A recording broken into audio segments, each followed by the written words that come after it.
All right.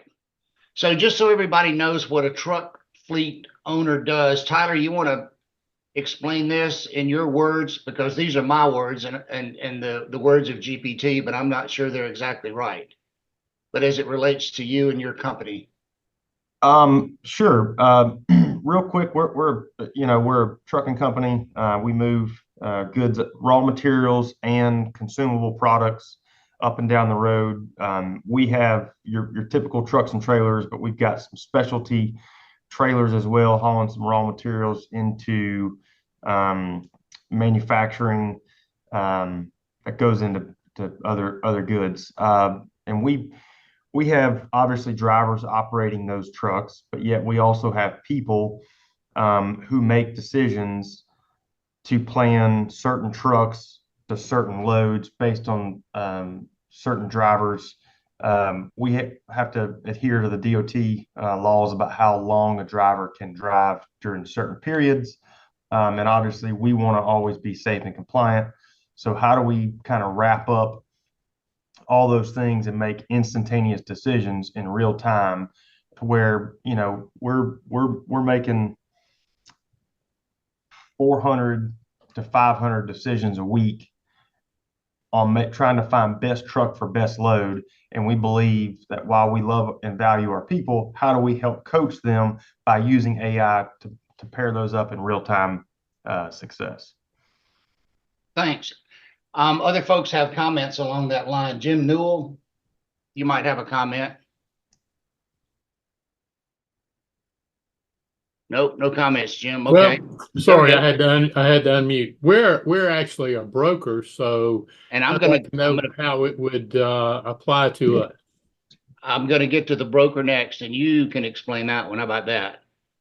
All right. The other point before I go there. So Jim and Tyler would come to us and they would say, "We need your help.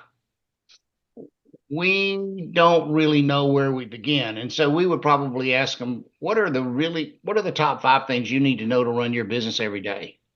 So Jim, what are your top five that you would think about that you need to run your business every day? How to price the service, how to find the best carrier for the load, possibly routes.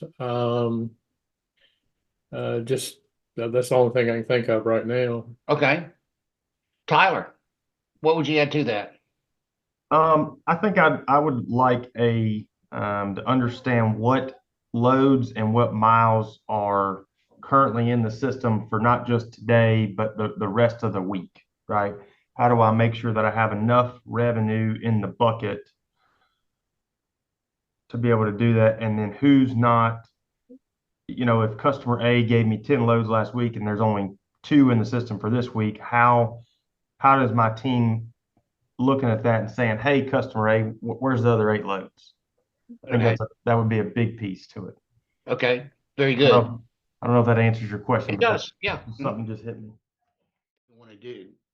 Now, there's a lot of times, and Amy Goldsmith, I want you to just mention the importance of the fundamentals of the legal and the ethical piece of this and make sure that everybody understands why that's an important component of these implementations. Sure. Thank you, Lee. The first thing is if you're going to be using an off-the-shelf AI tool, you have to make sure that someone's reviewing those terms and conditions in the contract. You want to know where your responsibilities are and where their responsibilities are. Let's say, you're using an AI tool that's giving you real-time traffic data. What are their obligations? What happens if they give you wrong data and it turns out that, that's a 4-hour delay and that's real money to you? Is that your responsibility? Is it their responsibility? So number one is looking at that vendor agreement when you're doing implementation. So you want to make sure that not only the business terms are clear to you, but the actual legal terms are clear. And, one question is, do you even have the ability? Is that one that would be worth focusing efforts on to cut that bottleneck Um, down I, I, further?